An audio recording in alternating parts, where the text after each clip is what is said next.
Hello, hello, hello. Hey guys. We're here, Bambos. How did you like it? Did you even see what just happened? Yeah, I saw the effects. Andy's surprising me with the new system that we have. StreamYard. We're using StreamYard now instead of the Be Live system that wasn't really working for us the last few days or weeks now. Yeah. So we'll have to see. Hopefully, this will be a bit better. How are you today? Nice. Please make some comments. Let us hear how you're doing. We're welcoming you to our 6th episode of a wonderful chaos. A wonderful chaos. It is a wonderful chaos. Well, we're always hoping that it's not so chaotic because then we can't really even have a podcast. But I'm really wondering how many times we named the word chaos or Yes. messy. Yes, that's been pretty much the Tied to Be Live. Do not go to Be Live.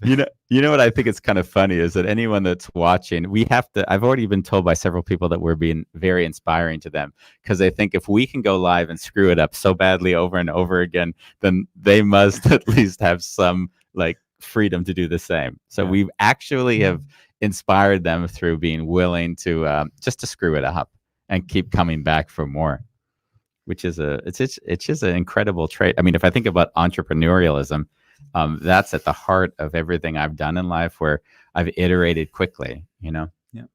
The new book, there's a chapter where I talked about the perfectionist. Oh yeah. And oh yeah. and as I think probably most of you are aware, there is a degree to which we use that perfection to block us from just doing simple stuff.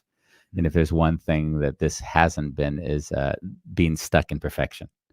We shoved a helmet and a football helmet, and we had our first interview, and now we even have an intro video as of today. As of today, love it. I just got online and a new tune. And a new tune. Yeah, I got online and I just did a search and found one of these services. So today, Bambos, this is a biggie. Today's topic: boundaries. I think that in the coaching work that I'm doing, I am dealing with boundaries a lot of the time. Like a lot of the time. Because I funnily, and I don't even necessarily see the boundaries in the work per se. Like anytime someone has a boundary issue in their home, that bleeds into the office, which is why I often spend time of working with people in their homes as well as in the office, just because I don't see there's really a reason why we would distinguish between one and the other. Well, I would say that I agree with you. Like how you do it in one way, there's no way that you're gonna be different in another space. Yeah, isn't it? Yeah. It's so funny. Everyone like has this understanding that hey, we're only that way when we're in the office. Complete BS. It is the biggest BS. Like I'm a totally different person at home. Like everything, as if there's two me's, right? There's the me in the office, and then there's the me outside of the office, right? And there's no judgment around this. It's really about heightening awareness that it is happening and owning it. Yeah, for sure. I mean, if there's one thing I would almost say that is, if you just accept who we are, whenever we are, if we're in the office and incapable, that's just being present. Right. I'm smiling because I'm looking at the backdrop and I'm like, ooh, what a nice. There's another little surprise I layered into there today is the blue screen or the green screen where Bambos. And I think I would love it if people would send us screens that they'd like for us to put behind us. I think each topic we might even consider different screens behind us. Love it. Right. Because that would just be too fun just to play with it all. I'm going to get on my phone to see because we have 9-10 viewers. Yes. But I don't see any comments. Yeah, we do have comments. Oh, yeah. Okay, because we're using a new system. So we're not exactly sure how the comments come in. Oh, they come in the top. My mistake. Here we go. Here are comments in the top. Okay, good. Nice. Okay. Raul likes the artwork. Yes. Isabel says, hello. Hello, Isabel. Raul, do not impress me more. But we also have these comments here. Yeah. Wow, guys, nice intro. Yes. Juliet Thompson. Hey, Andy and Bambos, love your exuberant energy. Awesome. Yeah. What would happen if you pretend you were in the office when you were at home and vice versa? Could be fun. Well, I have a friend, Johan, if Mhm. he's listening, Mhm. and he actually makes posts where he's going down the elevator of his building as if he's going to work, and then he comes back up and he sits behind his desk. I love that kind of humor. Yeah, I kind of was like, I could imagine that every day that we would have a different backdrop. Let's play. But I think in some cases we'll have to be conscious of whoever the guests are, because if they're more serious guests, then obviously we want to try to take them a bit more seriously. And we do have some serious guests on this week, actually. Harry Trotter is trying to, Harry Trotter is anything but serious. but I mean, he's trying to at least promote this whole idea of naked truth. So Yeah. that's something. Yeah. Um, but back to boundaries. Yeah. Boundaries was the talk, and like I was mentioning earlier, I find that when people don't have boundaries, right, then they'll often blame the other person for whatever it is that they're not able to deal with. So it's as if to say, the fact I can't emotionally ground what's going on inside of me when I'm with you is now your problem. Yeah. Which is kind of like, it's kind of screwed up if you think about it. Yeah, in a way, we see that the boundaries are not, they're not something that we get to decide for ourselves, how we want to live, right? We say this is how we want to live, and this person doesn't fit into that equation. It becomes, no, you are the problem. Yeah. So people don't communicate clearly what they're yes and what they're saying no to, actually. Yeah, yeah. Or what you were going to say earlier, what they say yes to in life. Yeah, but if they know what their no is, they can always ask the question, so what is my yes? Sure, exactly. Or you could say opposite, and we're using a lingo that other people might not understand because we talk about yes and no a lot. But you might say that I'm so clear on my yes that there aren't even any no's.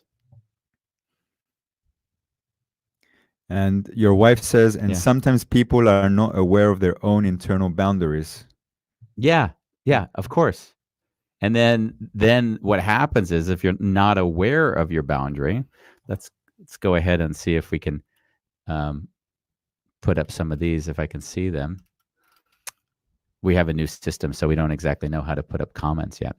But what the point being is that if we're not aware of the boundary and then someone oversteps it, instead of us using that as a moment of self-discovery, we actually then get stuck in the idea that they did something wrong. And get reactive to them and alienate them by making them feel that they did something wrong.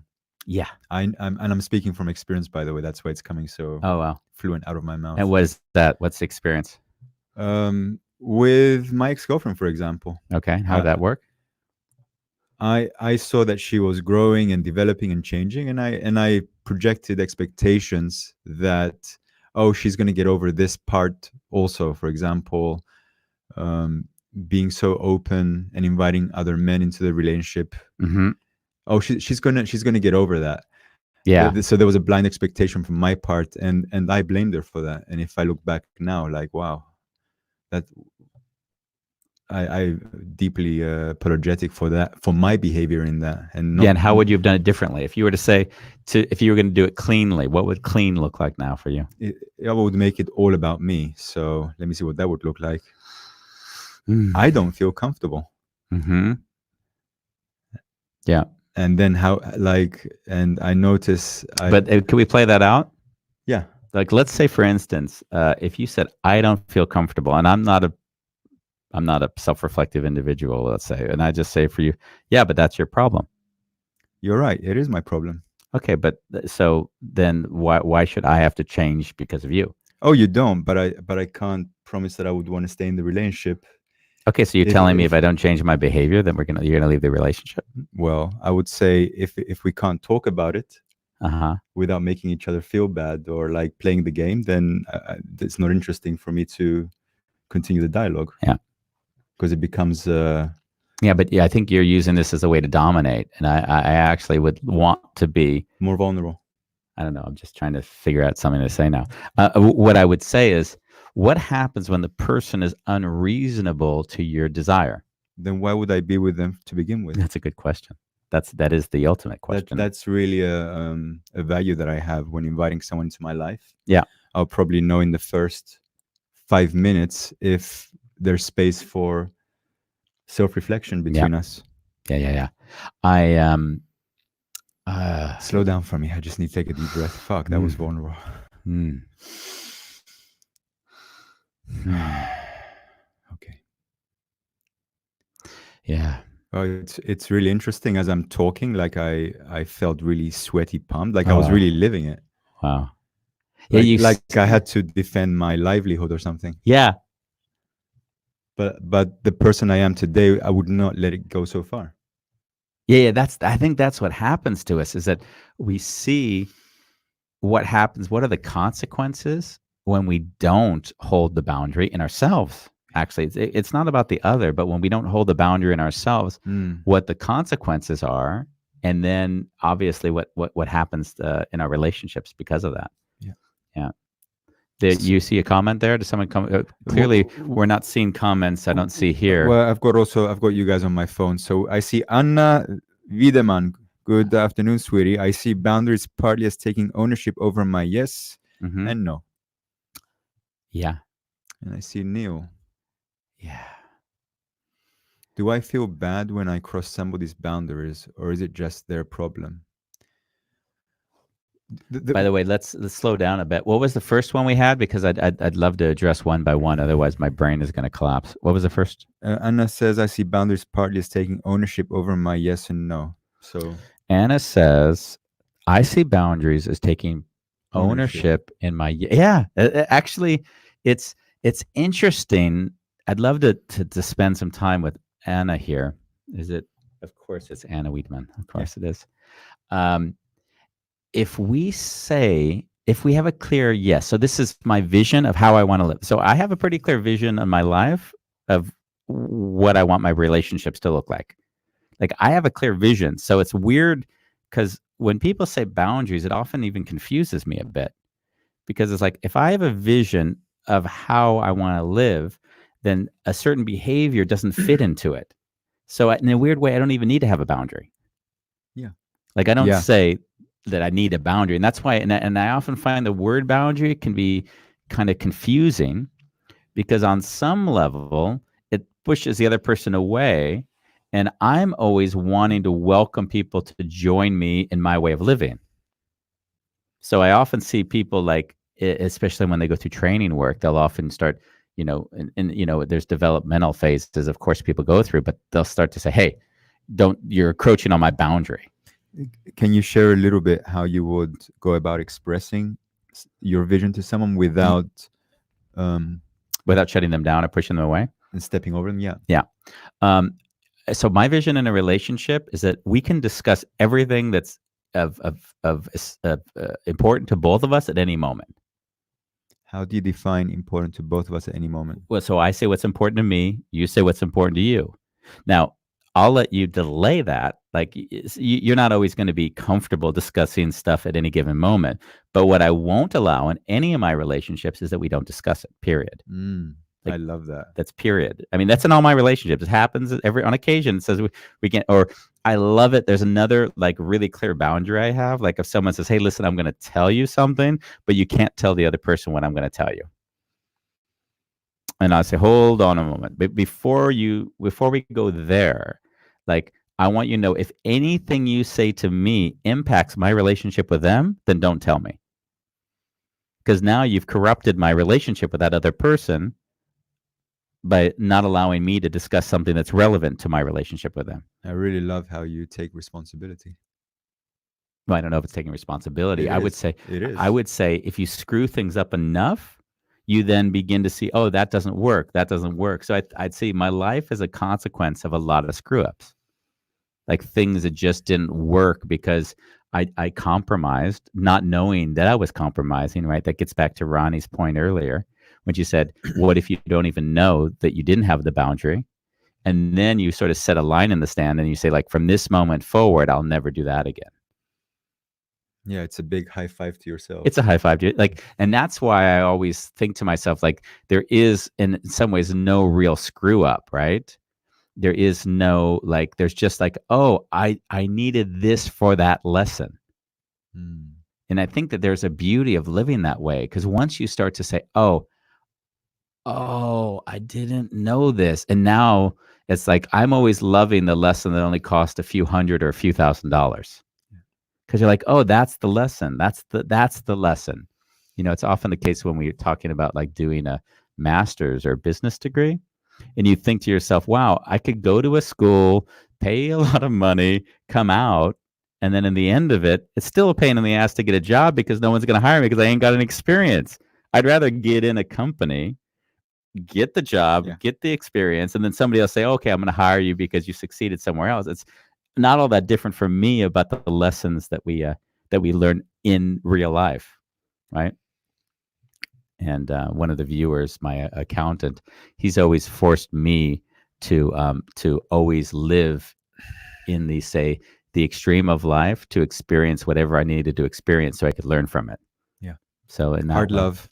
yeah, and fully see that there's things that like you got to screw up sometimes, in order to learn that lesson. Mm. And then when I say screw up, then that's also a matter of perspective, right? Yeah. Well, screw up by definition is if you keep doing it and not learning Yeah. the lesson. Yeah. Yeah, that's the screw up. Yeah, and that's what they always laughingly, the definition of insanity, doing the same thing over and over again and not expecting to get another result, right? Yeah. Well, what comes to me is the classic example of women who are in abusive relationships Mm-hmm. and they keep going back. Yeah. But the question would be, why do they keep going back? Right? That would go to a deeper thing. That's a different subject. Yeah, a much different subject, because it'll go to an emotional area, which kind of, it's it, not only with a woman but with anyone. I mean, you and I will have a behavior that'll come up that will not serve us, but we'll keep doing it. Right? Like I'll get into those binge eating stages of time, right? Where I'm just sort of like, I'll be eating well for quite a long time, and then all of a sudden, just keep eating. Just almost like and there's almost like what do you, like an addictive quality to it. Yeah. Now we can move on because there was other comments there. It would And- be great to hear what Neil had to say. I think we can even maximize Neil. Let's see. It's the one on top first. Neil. He Okay. says Let's put Neil. Let's put him on. Neil Woodcock, who was a former guest, one of our first, actually. Yeah. I miss him. I haven't seen him for Yeah. a while. Do you feel bad when you cross some of these boundaries? Or is it just their problem? That's a great question. I don't feel bad. No. No. Like, if I were to feel bad, what you'd already say is my life is screwed. Because that would mean I'd always have to anticipate whatever anyone's boundaries would be, and I'd always be like limited to do nothing. Because you never know anyone can put arbitrary boundaries into the world. Yeah. So I mean, it's like everyone gets to live freely. And then at some point, certain people say, no, that doesn't work for me. And then the question is, if it doesn't work for that other person and it doesn't work for me, then it's cool because we've decided together that it just doesn't work. Mm. That's the beauty of sort of, I would almost say, having a vision for how you want to live, as opposed to saying, these are my boundaries. Yeah. Because as soon as you have a vision for how you want to live, people drop out.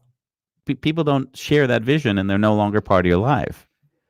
Yeah. What are the consequences of inviting people into your life based on boundaries? Like you say, these are my boundaries, and you invite them in. I know. Like- And I mean, I've seen a lot of it. I mean, I've seen like it's like really fear-based, first of all. Like as soon as you start saying to anybody who's new into your life, hey, listen, these are my boundaries. Like already you've created this really like uncomfortable space between you and the other. And you kind of define the direction of the relationship, which probably won't go anywhere. Yeah, and you can also agree that the person who's setting the boundaries is also asserting some dominance in that. Yeah. It's kind of funny how we think that in some ways having the boundary is this sort of soft space, but in some ways pushing someone and saying, this is my boundary, you're also asserting yourself over that person. Right? Like the way you just expressed it. Yeah. I would like the person to express what is their need, because now it feels like they come from the dominance, and it kind of prevents me from feeling their vulnerability, their humanity. And that's the issue. Yeah. And so, and we can go back to a core issue, which would obviously make it all clear, is that if trust is there, right, the trust will lead to vulnerability where we can discuss what's really going on. Hmm. And instead of discussing what's really going on and allowing us to get closer, we throw the boundary out there. Yeah. And then that boundary becomes our forceful way of setting that person aside or pushing them away, usually. Yeah. And I would rather say, and I'm always trying to come from the positive side of saying, this is what I want for my life.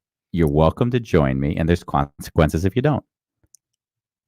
Right? Without a threat aspect to it, because it's just nature. It can be like, it can be, if the person is insecure, of course they can see it as a threat, or For sure.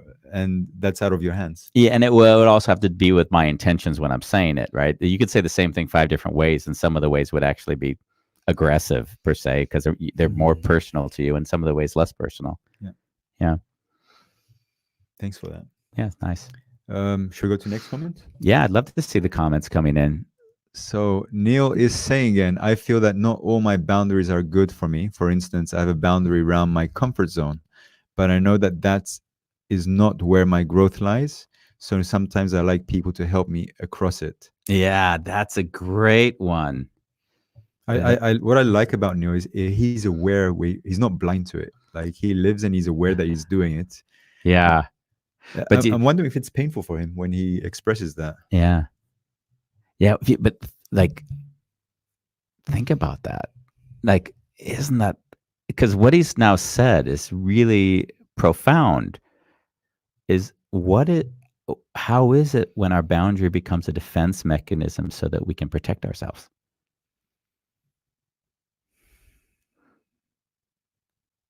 That's wild and wonderful. Because it's too painful or uncomfortable to go somewhere with another person. We set the boundary, not seeing that the boundary is actually part of our identity, right? Something that we're not aware of in ourselves, protecting itself.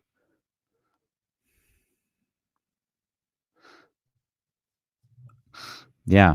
And let's agree, Neil, that to whatever degree it is a boundary and not necessarily a vision for what we want. So if it's just a boundary, like, I don't like that, then we can say with pretty high degree of certainty that there's something, a part of our identity, that we're having a challenge with in regards to being vulnerable there. I mean, you could say that pretty much, without much, not making too many assumptions in that regard. Yeah. Yeah. Nice. Go to the next one, also from Neil. When there is a power difference or a relationship of dependency, people are often unable to voice their boundaries. Yeah. Yeah. So you'd say when there's codependence. Yeah. So someone needs another person to be a certain way so they feel comfortable. Well, it could also be that one person, for example, brings the finance into the relationship. Okay. So they're like, you can imagine, if this relationship doesn't work out, then I'm on the streets. Yeah. So you don't so easily voice your boundaries because you don't want to. Out of fear. Yeah. Well, that means you're stuck. Yeah. Yeah, but then it's bigger than the boundary, obviously, at that moment. Yeah. So what are the reasons for being together? What's the foundation? Yeah. Well, the reasons to be together are security in that point. Because then you'd say, hey, I'm so uncomfortable addressing anything because I don't know what the consequence might be. And a lot of people live there. Right? I mean, if you look at like people working full-time in an office that they're unhappy with, a lot of times they had to give up all of their boundaries so that they could survive, just to make sure they kept their jobs. Yeah. So including not expressing themselves in the office. Yeah. Yeah. Because, I mean, not expressing themselves might be someone says something that one feels like isn't really taking them seriously or whatever it is. Mm-hmm. And then they don't say anything because they don't find that would be, or they're not comfortable with the potential consequence. Yes, Yeah. and then I'm smiling because there's also the other paradigm Uh-huh. of rising above that Okay. and finding the comfort of, you know what, this is how I'm going to choose to live this, and I Mhm. feel comfortable because it brings me income. Yeah. Like, but there's another energy there of living it. Yeah. Does that make sense? Um, you have to explain a little bit more to me for me. I adapt myself in the office so I can, like, I'll switch something off in me. Okay. Since I don't do this, I'm trying Yeah. to figure out. Since I like the job, but there's certain aspects of me can't be there because they're too raw. Okay. Then I'm willing to say yes to the work, but I also know there's a consequence that I won't be able to communicate. But since I'm doing this consciously, I can never blame anyone for it. Oh, It's really nice. it's really my decision. I love it. Yeah. So basically, all you're saying is, yes, you would potentially have a boundary, but you're consciously saying, I'm going to allow this boundary not to be there just because I see that I need to make money to pay the rent. For example, or I love this job so much that it brings me so much energy that Mm. it like if I weigh it, like, oh, me not expressing is not a big Well, deal. you know what? I would almost say, interesting. This is an interesting talk because what you could also say is that I have a vision that's above boundaries. Mm, My vision is that I want to be congruent with my entire life, and underneath that congruence are boundaries. So that would say it's not even an exception anymore. It's just a higher order of understanding what you really want from your life. mm, Yeah, great. yeah, it's interesting how that because I think in some ways it's like we can start to judge, of course, boundaries good or bad, or you could say, hey, boundaries are just some part of life, just like any other part of life, and then where do they make sense and where do they not make sense? And then we can get into that funny value judgment, like, hey, if you don't have any boundaries, then basically you're not really living an integral life. Exactly. Yeah. Uh, like something about me in this story is in Mm-hmm. the past, I was I mean, I can still get in touch with my dominance, but I was pretty dominant in my relationships. Like I had really clear no, yes, and there's no gray areas. And there was absolutely, like, if I think about it, no space to explore Uh-huh. in that version of Bambos. Yeah. And it was a conversation with you that I had, and you said to me, if you say yes to the next relationship, you're not allowed to abandon it. Mm-hmm. So you're saying a full yes to it, and if the relationship ends, it ends because you both agree it doesn't make sense anymore. But it's not Oh you yeah. making a decision, and that shifted my whole paradigm of being with a partner, because where I would be firm with my no, Mm-hmm. I would rest in myself, and there was a lot of pain. Mm. So they were like, oh, when there's no bound, when I wouldn't put the boundary and I would not do anything, then oh fuck, this is painful. So I spent a lot of time sitting with tears and pain Mm. and breathing and releasing, actually, which was a space which I never allowed myself to experience. Yeah, it was interesting because if I recall correctly, what I said was you're not allowed to go out of this out of convenience. Like you're not allowed to just say I don't like this and go away. You have to work it out with the other person. Yeah, that Yeah. that, that was the biggest gift you gave me. Yeah. Andy actually did put a couple of boundaries in our relationship as we moved along. Yeah. Yeah. From the first talk we had, From actually. the first talk. So in 2014, when I started my business, and Uh-huh. I was like living on leftovers from the market Uh, and wasn't paying my bills because I was trying to be a full-time photographer. And I was really dedicated. He saw my devotion, dedication in trying to create a business. So he said to me, the moment you stop making effort, this relationship is over. That was really yeah. that was beautiful. Yeah. And Or violence, I said. or violence, yeah, Yeah. I should. There's violence. I mean, you're allowed to be angry, but you're not allowed to be violent. that too. Yeah. I said, if it happens, then we don't. I said, you don't even need to tell me about it. You just don't. It's You over. just don't come. Just don't come. We Don't don't call me. Don't have have. anything. I'm okay with the end of it. Like I don't have to heal you. Yeah. You know, you have to do the work. Yeah, it's beautiful.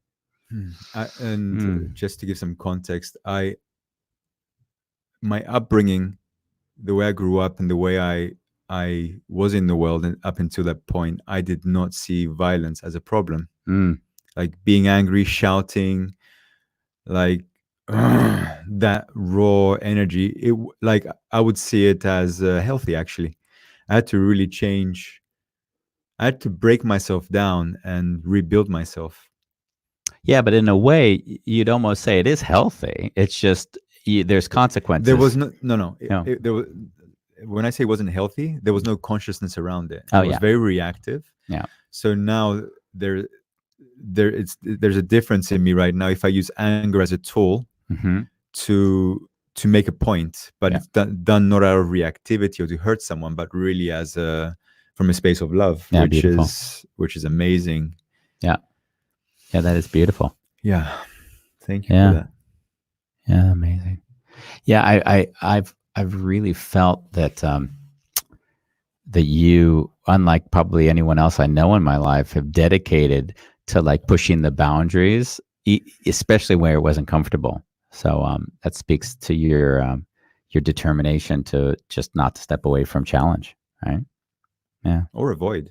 yeah, or avoid. I would say it's avoiding. I Yeah. can't live with avoidance. I think in our first talk, you know, when we talked about unmasked photography, I remember looking at it and I told you that you were one of the most guarded people that I knew. So how could you call yourself unmasked? And you were like, how do you see through me? Because most people see me as being totally, you know, very, very funny. Yeah. Boundaries, boundaries. We have a Uh, lot more comments. Some of the comments are coming on your phone and not on our screen. well, So I'm kind of watching who's next, yeah. and the next person is Julia. She says, "I love that. I'll call that clean relating, Andy. Full accountability." Yeah, I think that was from our earlier in the Yeah. talk when we discussed how we hold boundaries and from the standpoint of saying, I know what I'm saying yes to in myself, and that means that I'm not really even saying no to you. It's just we don't have a match. Yeah, Yeah. And I love what Anna says, and I fully agree. A no to others is a yes to yourself. yeah, yeah. That's for sure. Yeah, it's actually, and I think we didn't get to this, but there's an aspect which is not, which is which is helplessness, because in boundary setting, when you've accepted that you set a boundary which may have consequences for another person, then in a way what you're saying yes to as well in yourself is allowing it yourself to be helpless Because you have no control of the outcome. because you have no control of the outcome. And if you say, listen, I'm setting a boundary, then it's a conditional a boundary based on conditions, and it's not really a boundary. Let's repeat that. Like in the helplessness, you're actually allowing yourself to be vulnerable. Oh yeah, for sure. It's the ultimate vulnerability because you're allowing the consequence of I'd like to put the positive and the negative, what I'm saying yes to, and the consequences of what that means I say no to be fully expressed. Mm, that's pretty deep. It is pretty deep. And then the consequence is that I am in some way, you know, when you talk about like a religious practice, it's very much in line with a religious practice because once you've surrendered to your boundary, I wouldn't even call it a boundary, as you know. I would say once I've surrendered to the vision of what I have for relationships, that means that there will be people that don't meet me there, and I will be alone potentially in that space. Yeah. Then how? Because I see your reaction to what comes up in you as as we talk this. Yeah, that's the space I live in, Okay, and it's not always easy. and where do you see that? Because obviously you have experiences there. I can kind of see that from your reaction. Yeah. Yeah, when I live in that space,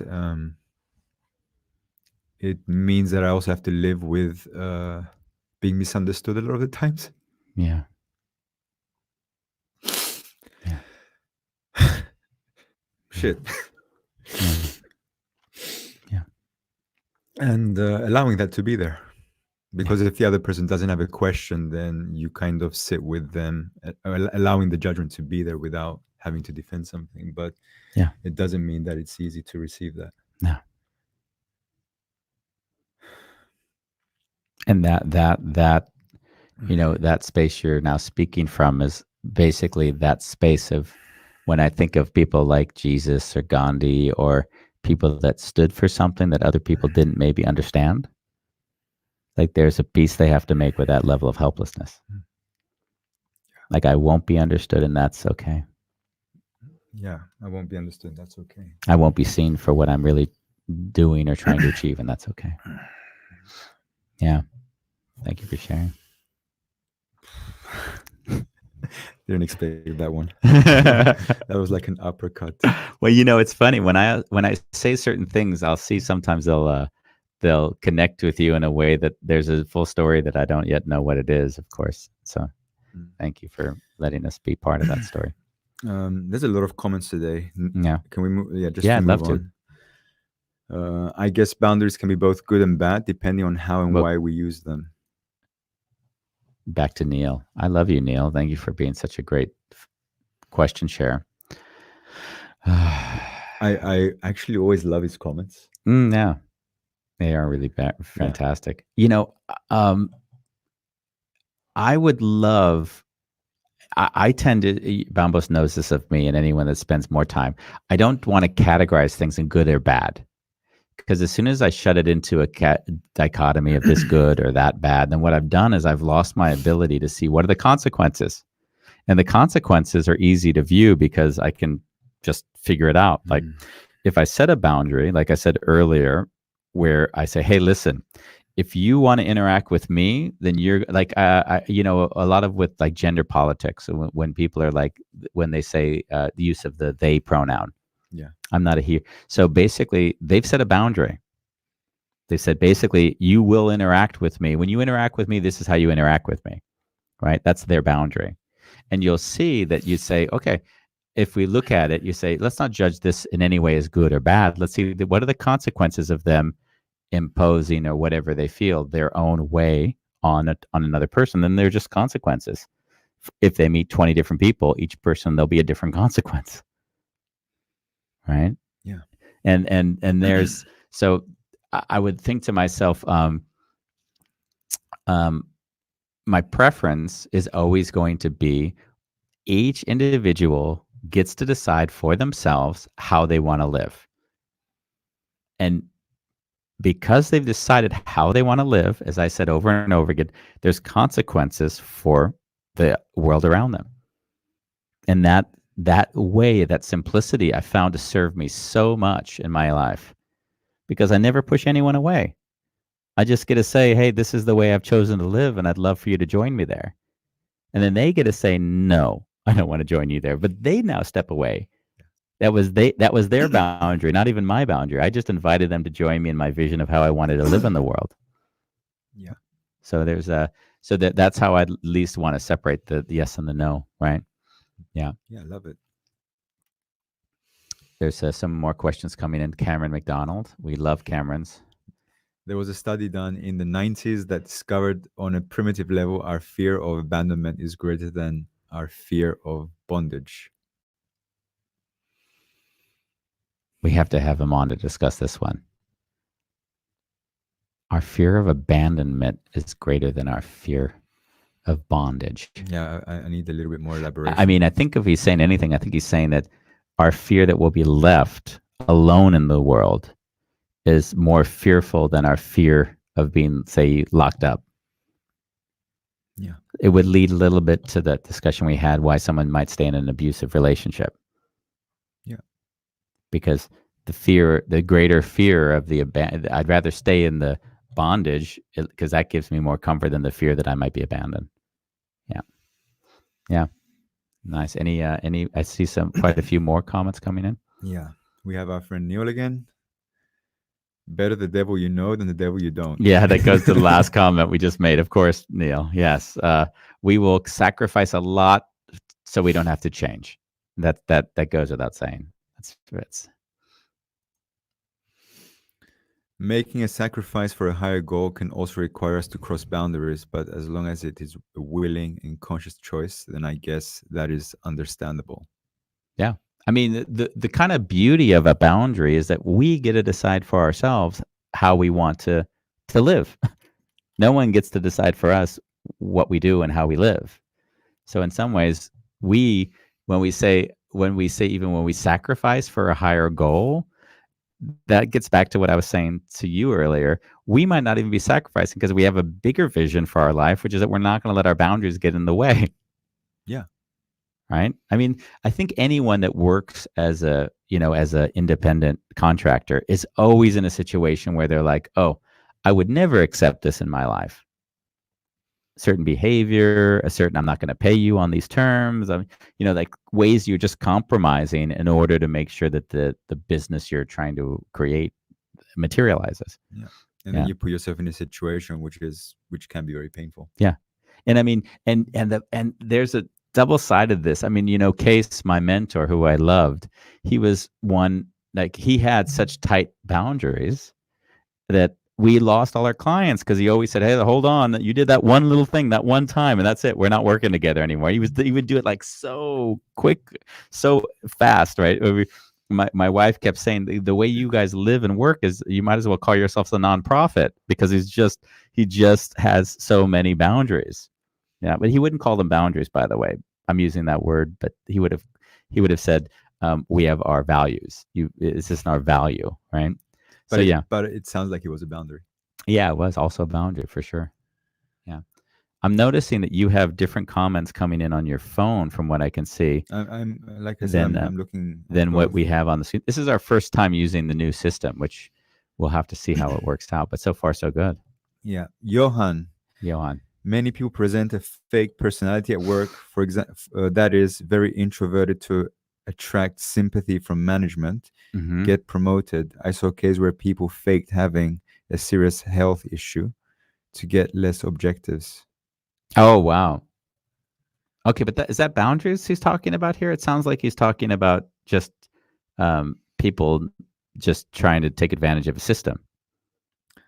I'm wondering, like I've lost the context here. Maybe it Yeah. was when I was talking about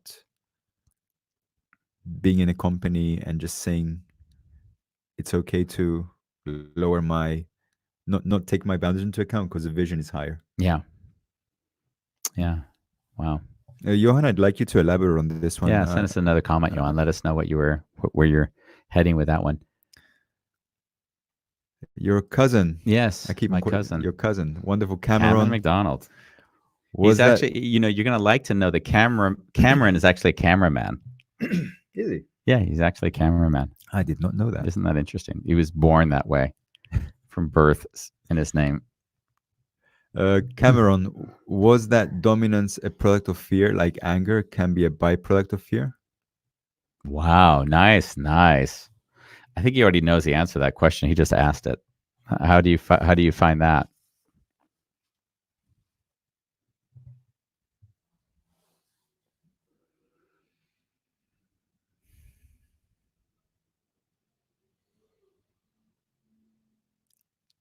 You gonna cry again? No, no, it was a product of definitely What was the fear? What was it when you talked earlier about the anger that came up when you were dealing with the relationship? What was the fear behind that? fear of not being loved. Yeah, Definitely. yeah, the fear of not being loved, and the fear of not being loved led you to do what then?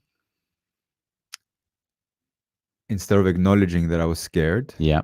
I would put on the mask of I like there's boundaries here. Mm. And there will be a lot of harshness, and like you could see the harshness as a wounded animal that didn't want to acknowledge the wound. But Wow. yeah, Yeah, and so basically, the person saw the ugly side of it because you couldn't allow the fear to be seen. yeah. Yeah. Hmm. Mm. Thanks for that, Cameron. Thanks, Cameron. That's beautiful. Yeah. Again. Anger as a release can be productive unless it feeds a negative narrative you might be carrying around. Yeah. Yeah, I think that was the. We've talked about anger a lot on this show. Yeah. Like anger is one of those things that i- it's so frustrating because anger is always judged as this lesser emotion, when actually what you'd see is that anger is just another emotion that when allowed to be released, doesn't define you anymore because you're not controlled by the anger, right? I've talked a lot about my dad being so angry as a kid. I was just, under constant verbal abuse. So, of course, what I did is I judged anger as bad. And then what ended up happening was I suppressed all my own anger and then it would come out in rage. And it was so funny. And not wanting to be my dad, I became my dad. So, yeah, it's quite amazing to see that when we don't love all parts of us, that part we don't love is the thing that defines us. Yeah. Yeah. I'm getting inspired that maybe next Monday we should do a thing on anger. Okay. And even, do you remember in the workshop that we did together where Mm-hmm. we did the emotional aikido, how to navigate anger, if someone's anger? I don't remember, but I'd love for you to lead it. That would be great fun. Well, I had you shouting at me and you really went for it. Oh, yeah? In front of people, and I had to demonstrate how to, and you didn't give me anything to hold on to. Like, I really had to breathe and Uh-huh. Well, like, I'd love everyone who watches that show is going to think, so, if they only catch that clip, they're going to be saying, wow, look at Andy, he's this violent individual. So next week we're gonna Take on anger as a subject. take on anger as a subject Okay. and potentially demonstrate how you can navigate a person that's blindly angry Mm-hmm. in real time. Like, Andy can jump into any emotion. Like, if I tell him be angry, he'll go there and he'll find things, no problem. If you tell him be love, he'll be love. He'll be like a Buddha. Good. Yeah, or cry. Or cry. Yeah. Mm. Where are we? Cameron again. I really respect what you guys are saying right now, but telling us what Jesus or Gandhi was thinking has the potential to be troubling to me. I had the same thing. Really? Well, in a way that you kind of categorize, because I don't know if how that's how they would be feeling. Okay, but let's not say. So I don't project much onto Jesus or Gandhi. So let's already get that clear. I might be offensive to everyone who's listening, but so any individual who goes into the world and holds a vision larger than the individuals around them will feel alone. Mm, Like I'm really reducing this to a very, very simple state. I can see that. So if you say, I'm holding a space of an understanding of how I'm going to live, a paradigm of how I'm going to live or be in the world, and that paradigm is so foreign to everyone around you, you will feel alone, potentially. Right? Yeah. And then that's when, of course, whatever and however you ground that in yourself is everyone's journey, because you can decide the paradigm you live, but you can't decide how other people treat you because of that, right? Yeah.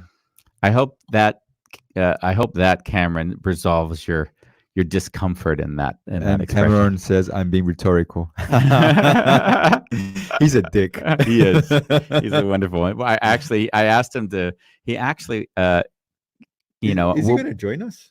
He said Cameron's a little bit cagey sometimes. It's almost like he says, "Here's the concept I would love to talk about, but it doesn't need to be me. Anyone can talk about this topic." No, Cameron, I'd love to. I have like to have you on with us. Of course. You sound like an amazing human being. Yeah. I love your insights and your knowledge. Yeah. And from a young age, I looked up to Cameron as well. Yeah. Wonderful. Yeah. So he actually called me last week and we discussed a show that he wanted to have where he said, Andy, let's do a show where we discuss when you bring opportunity to others and they don't accept it, like, how do you deal with that? Like that, because he said his whole life he's often felt that he's been bringing opportunities to other people. And so he doesn't feel seen in it. No, not that he doesn't feel seen. He's like, WTF? Like, you say you want something, you said you want to achieve in that place. I've got a connection. I can hook you up here. I'll get you together with this person. And the person just doesn't respond. So they're not honestly wanting to do the thing. And he just wanted to have a discussion around how to deal with those sort of situations. Great. Yeah. Raul says, trying to define my boundaries, but seems I started social distancing a while ago. I would say a long time ago, Raul. Yes, Raul started social distancing before social distancing became the norm. Yeah. Yes. He like had it with stupidity. Yes. And he's someone who you'd say has a vision, like going back to our anyone who has a vision bigger than the people around them, like they will feel isolated because no one quite they only figure it out much later what that other person understood, because in general it's someone who they seem like they're crazy. Anyone who sees something beyond what the people around them, they just seem like they're crazy until that new reality comes, right? Yeah.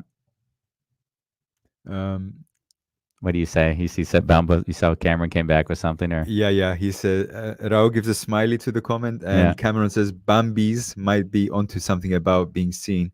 That is part of my early story. Oh, beautiful. Great. I didn't want to call him out, but sorry. Yeah. Oh, I didn't see it as calling him out. No, no, no, no. I did. I'm I said so. I myself. I wanted to quiet the. I yeah. didn't want it to make too many assumptions about someone that couldn't defend themselves. I mean, that's the one thing we've both got the microphone. We could talk about anybody right now. Mayan, my wonderful assistant, respect and boundaries. Even couples know the boundaries in every situation. When people lose sight of your boundaries, then Mm, they have lost sight of their respect for you. Notice it, fix it.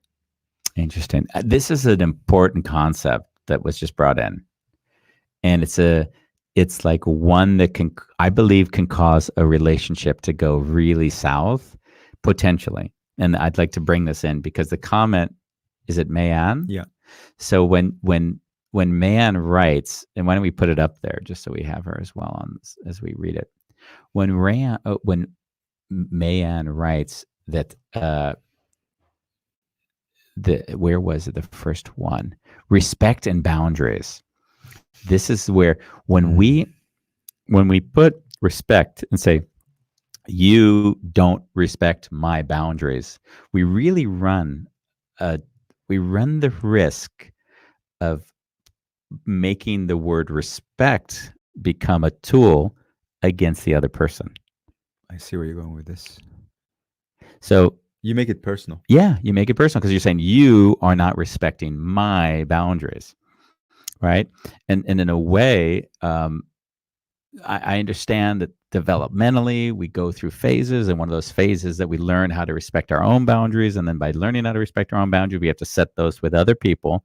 But then all of a sudden we say, you are not respecting me because these are my boundaries.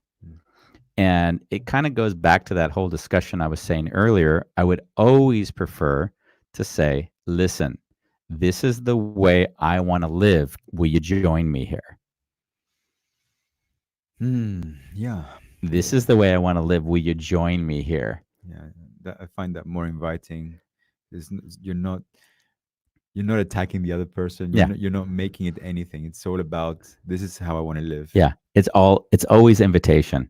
Because in some weird way, everybody gets to decide for themselves how they want to live. We can't decide for anyone else how they should live.